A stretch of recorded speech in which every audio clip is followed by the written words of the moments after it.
नमस्कार दोस्तों, मैं अंकित भार्गव एमजीसीआई के डिजिटल लर्निंग प्लेटफॉर्म पर एक बार फिर आपका बहुत बहुत स्वागत करता हूं। तो दोस्तों, आज हम हमारे प्रीवियस ईयर क्वेश्चंस के सॉल्यूशन की सीरीज को लेकर के आए हैं और आज हम हमारे प्रीवियस ईयर 2024 मतलब 2024 के पुराने पेपर का, लास्ट ईयर के पेपर का सॉल्यूशन देखेंगे जो 8 जून 2024 8 जून 2024 को हुआ है और ये सेकेंड शिफ्ट का पेपर है बेटा, द्वितीय पाली का पेपर है। अब इस पेपर में कौन कौन से प्रश्न दिए गए थे, कौन कौन से क्वेश्चंस आए हुए हैं, उन क्वेश्चंस का हम सॉल्यूशन या उन प्रश्नों का हम हल देखने वाले हैं। चलिए, सबसे पहला प्रश्न क्या दिया है, निम्नलिखित में से कौन सी प्रक्रिया पत्तियों में होती है जिससे उनका तापमान कम हो जाता है। पत्तियों के अंदर अपने को किसी एक ऐसी क्रिया के बारे में बताना है जिनसे उनका तापमान कम हो रहा है। Which of the following process occurs in leaves? The one which may lower their temperature। तो ऐसी प्रोसेस बताना है जिसके कारण पत्ती का टेम्परेचर कम हो रहा है। तो बेटा वो प्रोसेस कौन सी है? ट्रांसपिरेशन, जिसको हमने हिंदी में बोला है बेटा उत्स्वेदन। क्या बोला है? उत्स्वेदन। या फिर इसको और हम क्या बोल सकते हैं? तो और हम बोल सकते हैं इसको वाष्पोत्सर्जन। क्या बोल सकते हैं बेटा? वाष्पोत्सर्जन। क्लियर है पहला प्रश्न। नेक्स्ट क्वेश्चन क्या दिया है बेटा, प्रकाश संश्लेषण कहाँ होता है? Where does photosynthesis occurs? तो यहाँ पर अगर देखेंगे फोटोसिंथेसिस कहाँ पर अकर्स हो रहा है या प्रकाश संश्लेषण कहाँ पर हो रहा है, तो यहाँ पर अपने को आंसर दिया है बेटा पौधे के हरे भाग में, मतलब ग्रीन पार्ट ऑफ प्लांट। पौधे के जितने भी ग्रीन पार्ट होंगे वहां पर फोटोसिंथेसिस अकर्स होगा। नेक्स्ट क्वेश्चन है बेटा, निरंतर स्वपरागण का परिणाम निम्नलिखित में से क्या है? Continue self pollination result in which of the following? अपने को बोला है कंटिन्यू आप सेल्फ पोलिनेशन कराओगे तो कंटिन्यू सेल्फ पोलिनेशन का आपको क्या रिजल्ट मिलेगा? निरंतर आप स्वपरागण करवाओगे तो आपको क्या परिणाम मिलेगा बेटा? तो इसका आंसर दिया है इन ब्रीडिंग डिप्रेशन, जिसको बोलते हैं बेटा अंतः प्रजनन हास। क्या बोलते हैं बेटा? अंतः प्रजनन हास। क्लियर है? जिसको हमने अंग्रेजी में बोला है इन ब्रीडिंग डिप्रेशन। ये सारे अभी जितने प्रश्न हुए अपने क्लास नोट्स को खोल के देखोगे तो आपको सारी चीजें मिलेगी बेटा। नेक्स्ट क्वेश्चन दिया है बेटा, पादप प्रजनन कार्यक्रम में जर्म प्लाज्म के मूल्यांकन का मुख्य उद्देश्य होता है। मतलब जर्म प्लाज्म होता क्या है? जर्म प्लाज्म का मतलब यह है बेटा कि कोई प्रजाति विलुप्त होने की कगार पे है तो उसका जो भी वहां पर रिप्रोडक्टिव मटेरियल होता है उसको क्या करके रखना बेटा? संग्रह करके रखना, उसको कंजर्व करके रखना, जर्म प्लाज्म प्रोसेसिंग मेथड कहलाता है। और यहाँ पर अपने को बोला है कि भाई साहब पादप प्रजनन के जो कार्यक्रम होते हैं उसमें जर्म प्लाज्म के मूल्यांकन करते हो आप, तो उसका मुख्य उद्देश्य क्या है? आप किस आधार पर जर्म प्लाज्म का मूल्यांकन करते हो, है ना? अंग्रेजी में क्या बोला है? Which of the following is the main aim of evolution of germ plasm in plant breeding program? ये प्लांट ब्रीडिंग प्रोग्राम में आप जो जर्म प्लाज्म का इवोल्यूशन करते हो उसका जो मेन एम है वो मेन एम क्या है बेटा? तो यहाँ पर अपने को उत्तर दिया है इन्होंने बी कहा है, पात्रों के वांछनीय संयोजन वाले पौधों की पहचान करना, to identify plants with desirable combination of characters. मतलब ऐसे जो लक्षण पादपों के अंदर है जो वास्तविकता में उनके लिए अपने आप में एक बहुत ही डिजायरेबल मतलब विशिष्ट लक्षण दर्शाते हैं, तो उन लक्षणों को अपने पास संयोजित करके रखना, स्टोर करके रखना, इस कारण हम क्या है जर्म प्लाज्म का कलेक्शन करते हैं। नेक्स्ट क्वेश्चन है बेटा हमारे पास, निम्नलिखित में से किसने वंशानुक्रम के गुणसूत्र सिद्धांत, जिसको बोला है क्रोमोसोमल थ्योरी ऑफ इनहेरिटेंस, का जन्म दिया? मतलब सीधी सी बात है, वंशानुक्रम का जो गुणसूत्रीय सिद्धांत था किसने दिया, या क्रोमोसोमल थ्योरी ऑफ इनहेरिटेंस किसके द्वारा दी गई थी? तो क्रोमोसोमल थ्योरी ऑफ इनहेरिटेंस बेटा सटन एंड बॉवेरी ने दी थी। किसके द्वारा दी गई थी बेटा? वंशानुक्रम का गुणसूत्रीय सिद्धांत किसने दिया था? तो सटन एंड बॉवेरी ने। नेक्स्ट क्वेश्चन है, वाष्पोत्सर्जन में क्या होता है? अब यहां पर बोला है कि वाष्पोत्सर्जन में होता क्या है? What happen in transpiration? Transpiration की प्रोसेस में क्या होता है? तो क्या भोजन को शरीर में ले जाने की प्रक्रिया है क्या ये? बिल्कुल गलत बात है। पानी के वाष्पीकरण, भाई साहब हम बात कर रहे हैं वाष्पोत्सर्जन की और यहाँ पे इन्होंने दिया है वाष्पीकरण, तो बिल्कुल गलत बात हो जाएगी। भोजन के संचलन की प्रक्रिया है, क्या फूड के कंडक्शन की मेथड है, बिल्कुल गलत। पानी के संघनन की प्रक्रिया, बिल्कुल सही बात है। ये क्या है बेटा, एक पानी के संघनन की प्रक्रिया है, मतलब process of condensation of water. अब कंडेंसेशन की अगर बात को समझे तो यहाँ पर क्या हो रहा है बेटा, लिक्विड फॉर्म से वेपर फॉर्म में वाटर क्या हो रहा है बेटा, रिलीज हो रहा है। ठीक है, इस प्रोसेस को अपन ने क्या बोला है, process of condensation of water. Next question है, उस प्रक्रिया का नाम बताइए जिसमें प्लाज्मा झिल्ली के माध्यम से कोशिकाओं द्वारा सामग्री का अंतर्ग्रहण किया गया। मतलब कोई सेल है, इस सेल की अगर बात करें तो इसके अंदर सेल मेम्ब्रेन है, इस सेल मेम्ब्रेन की हेल्प से किसी भी पदार्थ को आपको सेल के अंदर एंटर करवाना है। जैसे ये मान लो एक कुछ फूड मटेरियल या फूड सब्सटेंस है, इसको सेल के अंदर एंट्री करवाना है ना, तो वो किसके थ्रू होगा बेटा, प्लाज्मा मेम्ब्रेन के थ्रू अंदर एंट्री करेगी। तो इस प्रोसेस को कहते क्या है, तो किसी भी चीज का जब सेल के अंदर एंट्री होता है तो उसको अपन क्या बोलते हैं बेटा, एंडोसाइटोसिस, है ना। अंग्रेजी में क्या बोला है, what is the process in which the ingestion, ingestion मतलब कि भाई साहब अंदर लेना, of material by the cell is done out of the plasma membrane. अब यहां पर आप देखेंगे कि थोड़ा सा क्वेश्चन में इन्होंने मतलब डिफरेंस दिया हिंदी और अंग्रेजी में।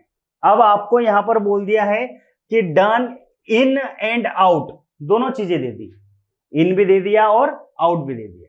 और इधर ऊपर बोला है कि केवल क्या होना है, अंतर्ग्रहण होना है। अंतर्ग्रहण होना मतलब अंदर लेना है। और यहां पर अंग्रेजी में बोल दिया है कि इन भी होगा और आउट भी होगा। और इन होगा तो एंडोसाइटोसिस कहेंगे और आउट होता तो अपन एक्सोसाइटोसिस भी कहते हैं, है ना। और एक्सोसाइटोसिस खैर यहाँ पर हमारे पास ऑप्शन में अवेलेबल नहीं है, इसीलिए यहाँ पर हमने भाई साहब किसको करेक्ट आंसर कंसीडर किया बेटा, एंडोसाइटोसिस। क्लियर है।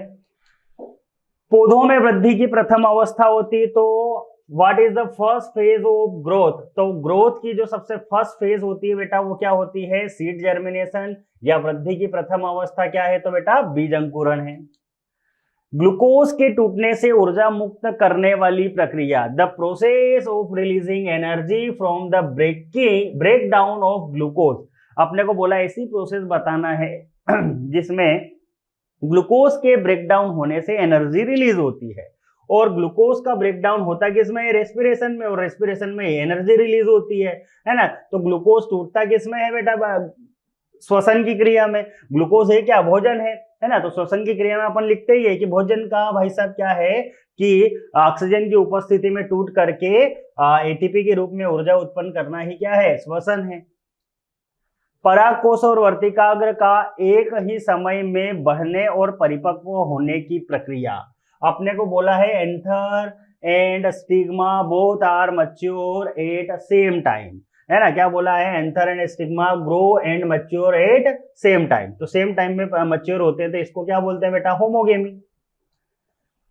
निम्नलिखित में से कौन से जीव मुख्यतः जलीय है और इनमें क्लोरोफिल युक्त थैलॉइड संरचनाएं पाई जाती है। Which of the following organism are largely aquatic and possess chlorophyll bearing thyroid structure।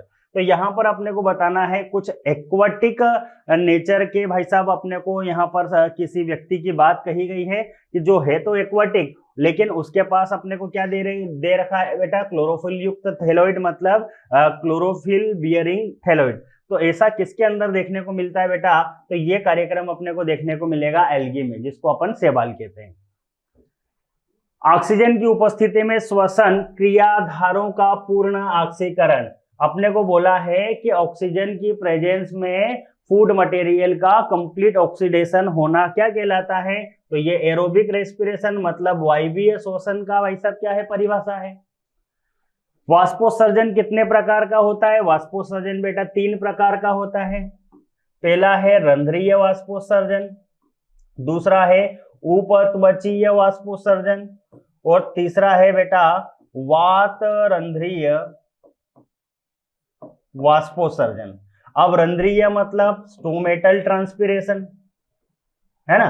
फिर दूसरा है उपत्वचीय मतलब जिसको हम बोलते हैं क्यूटिकुलर ट्रांसपिरेशन, और तीसरा है वातरंध्रीय वाष्पोत्सर्जन, जिसको हम बोलते हैं हाइपोस्टोमेटल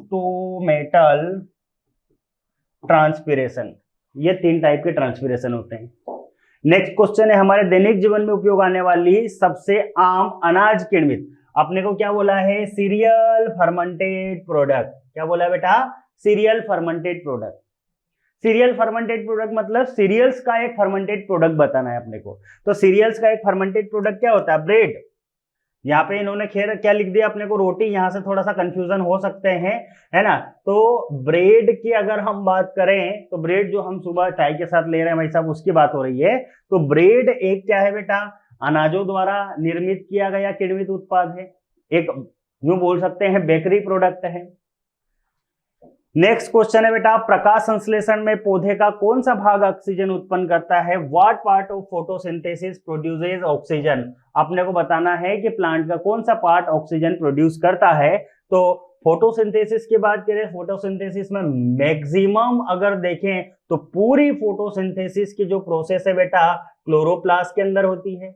लेकिन यहाँ पे ऑप्शन में थाइलेकोइड भी दिया है, क्लोरोप्लास्ट के अंदर ही थाइलेकोइड होता है। और ऑप्शन सी में अपने को दिया है ए और बी दोनों, तो फिर अपन ए और बी दोनों के साथ जाएंगे बेटा। क्लियर। नेक्स्ट क्वेश्चन दिया है रुबिस्को का पूर्ण रूप है, full form of Rubisco. Rubisco का फुल फॉर्म अगर देखें बेटा तो क्या है, राइबोलोज 1,5-bis फॉस्फेट कार्बोक्सिलेज ऑक्सीजनेज। ठीक है बेटा। नेक्स्ट क्वेश्चन है बाह्य वृद्धि कारक क्या है। भाई साहब यहां पर अगर हम देखें वृद्धि कारक, वृद्धि कारक की अगर हम बात करें तो ग्रोथ फैक्टर, तो ग्रोथ फैक्टर जो होते हैं बेटा ये 2 टाइप्स के होते हैं। कितने टाइप्स के, 2 टाइप्स के। पहले प्रकार के होते हैं आंतरिक, जिनको हम बोलते हैं इंटरनल, और दूसरे होते हैं बाह्य कारक, जिनको हम बोलते हैं एक्सटर्नल फैक्टर। बोलो यहां पर अगर हम बात करें ना बेटा आंतरिक कारक जिसको हमने बोला इंटरनल फैक्टर, तो इंटरनल फैक्टर में केवल और केवल कौन आते हैं बेटा, प्लांट ग्रोथ हार्मोन।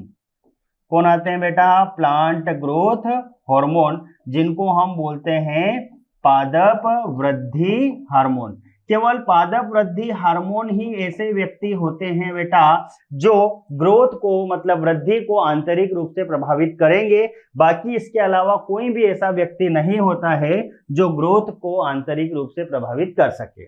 इसके बाद आए हैं बेटा बाह्य कारक। बाह्य कारक में बहुत सारी चीजें हो सकती है, जैसे प्रकाश हो सकता है, तापमान हो सकता है ना। फिर हम बात करें तो जल हो सकता है, ठीक है। फिर हम बात करें तो बेटा CO2 हो सकती है ना। और भी बहुत सारी चीजें हो सकती है, लाइट हो सकता है, टेम्परेचर हो सकता है, ये सारी चीजें। क्लियर। तो यहां पर अगर हम बात को समझे ऑप्शन की, तो हमारा ऑप्शन क्या होगा बेटा, तो ऑप्शन अपना ए करेक्ट होगा, light, temperature, water and nutrients. Clear. Next question दिया है पौधे के अंग की उम्र बढ़ने से रोकने वाला विकास नियामक। विकास नियामक मतलब कि यहाँ पर ग्रोथ हार्मोन की बात हो रही है, तो क्या बोला है, growth regulator that retard ageing. Retard मतलब ग्रोथ जो एजिंग है उस एजिंग को रिटार्ड कर दे। तो एजिंग को रोकने वाला हार्मोन कौन है भाई साहब, उम्र को रोकने वाला हार्मोन कौन है, तो वो साइटोकाइनिन है। अपन ने देखा था कि जीर्णता को कम करता है, सीनेसेंस को डिले करता है साइटोकाइनिन। शैवाल को 3 वर्गों में वर्गीकृत किया जाता है। तो शैवाल अगर है ना, algae are classified into 3 classes on the basis of, अपन ने जो एल्गी है एल्गी को 3 क्लासेस में क्लासिफाई किया है। तो किसके बेस पे किया है बेटा, तो किसके बेस पे किया है, तो the type of pigment possess and type of stored food. उनके पास जो मौजूद वर्णक है उसके आधार पर, और उनके पास जो भोजन संग्रहित है बेटा उसके आधार पर। जैसे हम अगर यहाँ पर बात करें एल्गी की, जिसको हमने बोला है शैवाल, पहले शैवाल को हम वर्णक के आधार पर 3 प्रकार से बोलते हैं। जैसे सबसे पहले हमने बोला है क्लोरोफाइसी। क्या बोला बेटा, क्लोरोफाइसी। ये कैसी होती है बेटा, हरी। कैसे होती है, हरी। क्लोरो मतलब इसके पास क्लोरोफिल है। दूसरा है बेटा रोडोफाइसी। रोडोफाइसी की अगर बात करें बेटा तो ये कैसी होती है, लाल होती है, क्योंकि इसके पास भाई साहब क्या है, लाल रंग का वर्णक है। तीसरी होती है बेटा फियोफाइसी। फियोफाइसी की अगर हम बात करें बेटा तो ये भूरी होती है, ब्राउन एल्गी होती है ना, और इनके पास इनका अपना एक पिगमेंट होगा। तो इस तरीके से हमने शैवालों को 3 वर्गों में बांटा है। निम्नलिखित में से किसे किसी प्रजनन कार्यक्रम का मूल माना जाता है? Which of the following is considered as the root of any breeding program? किसी भी ब्रीडिंग प्रोग्राम का जो मेन रूट है, मुख्य उद्देश्य है, वो क्या होता है बेटा? तो अनुवांशिक परिवर्तनशीलता, जिसको बोला है जेनेटिक वेरिएबिलिटी। जेनेटिक वेरिएबिलिटी बेटा किसी भी ब्रीडिंग प्रोग्राम का सबसे मेन रूट होता है, मुख्य आधार होता है। नेक्स्ट क्वेश्चन दिया है, प्रकाश संश्लेषण में डार्क रिएक्शन। डार्क रिएक्शन का मतलब समझते हो बेटा? यहां पर इन्होंने बोली है बात हमको अंधकार अभिक्रिया की। किसकी बात कही है? अंधकार अभिक्रिया की, है ना। इसीलिए बोलता हूं बेटा कि जो इंग्लिश वर्ड होते हैं, इंग्लिश टर्मिनोलॉजी होती है, इन पे भी फोकस किया करो। तो फिर इस तरीके से जब वो हिंदी लिख के दे देता है अंग्रेजी को ही, तो अपने को क्या है, थोड़ी सी प्रॉब्लम हो सकती है। अब बोला अंधकार अभिक्रिया को अंधकार अभिक्रिया क्यों बोला है, उसका कारण बताना है। तो उसका कारण क्या है कि भाई साहब इस क्रिया में कभी भी प्रकाश ऊर्जा की आवश्यकता नहीं होती। It is not required light energy. भाई साहब ये क्या है, कभी भी लाइट एनर्जी रिक्वायर नहीं करता है। नेक्स्ट क्वेश्चन है, नाइट्रोजन स्थिरीकरण के लिए आवश्यक ऊर्जा कैसे प्रदान की जाएगी? भाई साहब पौधे के शरीर में किसी भी प्रकार की अगर कोई प्रोसेस हो रही है जिसमें एनर्जी लग रही है, तो वो एनर्जी का केवल और केवल एक ही सोर्स होगा, और वो क्या होगा बेटा? Cellular respiration. आप सेल के अंदर किसी भी तरीके की एक्टिविटी कर रहे हो, सेल किसी भी तरीके की एक्टिविटी कर रही है और उसको एनर्जी लग रही है, तो उसके लिए एनर्जी का सोर्स केवल और केवल बेटा क्या होगा? Cellular respiration. नेक्स्ट क्वेश्चन है, श्वसन की प्रक्रिया के दौरान किस तत्व का उपयोग किया जाता है? तो जब भी भाई साहब क्या है, रेस्पिरेशन होती है, तो रेस्पिरेशन के दौरान किस केमिकल का यूटिलाइजेशन किया जाता है? तो अगर हम देखें यहाँ पर थोड़ा सा इन्होंने केमिकल बोल दिया है ना, और ऊपर बोला है तत्व मतलब एलिमेंट, मतलब दोनों इधर अगर देखें तो गंगा जमुना सरस्वती वाली बात है, लेकिन फिर भी समझना, अपने को बोला है कि जो रेस्पिरेशन की प्रोसेस है इसमें किस एलिमेंट की रिक्वायरमेंट होती है? तो रेस्पिरेशन में बेटा ऑक्सीजन की रिक्वायरमेंट होती है। क्लियर है? नेक्स्ट क्वेश्चन है बेटा, शैवाल आमतौर पर वानस्पतिक रूप से प्रजनन करते हैं। जो एल्गी है इनमें अपने को बोला है कि जो वेजिटेटिव रिप्रोडक्शन होता है इनमें, वो किस मेथड के थ्रू होता है बेटा? तो इनमें बाय फ्रेगमेंटेशन, जिसको हमने बोला है विखंडन द्वारा। नेक्स्ट क्वेश्चन है, वंशागति के जनक। वंशागति मतलब क्या है बेटा? इनहेरिटेंस। और इनहेरिटेंस के ऊपर सबसे ज्यादा जो डीपली स्टडी करने वाले सबसे पहले साइंटिस्ट थे वो कौन थे बेटा? अपने मेंडल थे, है ना। तो वंशागति के जो जनक हो जाएंगे वो कौन हो जाएंगे? मेंडल। निम्नलिखित में से कौन सी पौधों में अलैंगिक प्रजनन की विधि है? अपने को बताना है प्लांट्स की एसेक्सुअल रिप्रोडक्शन मेथड बताना है। तो एसेक्सुअल रिप्रोडक्शन मेथड कौन सी हो जाएगी बेटा? बडिंग, जिसको बोला है कलिकायन। युग्म जनन मतलब भाई साहब गेमेटोजेनेसिस तो कभी से कभी होगा ही नहीं। निषेचन मतलब फर्टिलाइजेशन कहीं नहीं होगा। पोलिनेशन, पोलिनेशन भी भाई साहब क्या है? सेक्सुअल रिप्रोडक्शन का एक क्या है? फैक्टर है, तो ये भी नहीं होगा। तो बडिंग, जिसको बोला है कलिकायन, है ना। जैसे कि आपने सुना होगा आंवले में पैच बडिंग करते हैं, है ना, बेर में रिंग बडिंग करते हैं, तो इस तरीके की चीजें हैं। तो बडिंग एक तरीके से देखा जाए तो प्लांट्स के अंदर होने वाली एक एसेक्सुअल रिप्रोडक्शन की मेथड है। नेक्स्ट क्वेश्चन है, प्रकाश संश्लेषण में C3 पौधों के लिए एस्टिमम ताप बताना है। मतलब अपने को ऑप्टिमम टेम्परेचर बताना है C3 प्लांट्स के लिए फॉर फोटोसिंथेसिस। तो अपन ने लिख रखा है बेटा 10 to 25 डिग्री सेल्सियस। किसके लिए?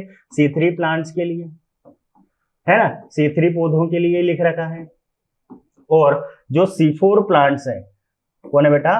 C4 plants.